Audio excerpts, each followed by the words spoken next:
The Board of Supervisors could raise primary tax an equal drop in the secondary tax as old bonds are paid off. Why pay $33 million in interest and expenses? Let me give you the technical answer, and then and Steve, if he wants to chime in, he can. Certainly possible. However, under Arizona law, the secondary property tax is exempt from what we call the expenditure limitations adopted by the voters in 1980, which is basically the property tax constraint process.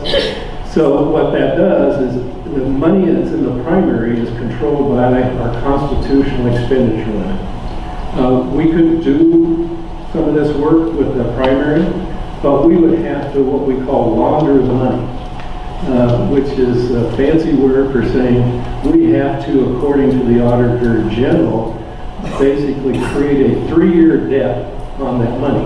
And so what happens in Arizona, the Arizona Constitution says, if you issue some form of public debt that has a life of at least 36 months, it does not count against your expenditure limitation. Therefore, we'd have to take this same primary money, we'd have to then turn it into what we call certificates of participation, and we'd have to pay it back, and we'd have to pay it back in 3 years.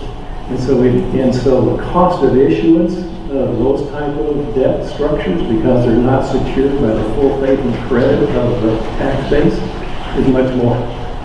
And so it's really, this is the cheapest way to actually finance road repairs, and it basically avoids the expenditure limitation constraints that are placed on the current expenses of the county based on the Constitution. Steve, anything to add?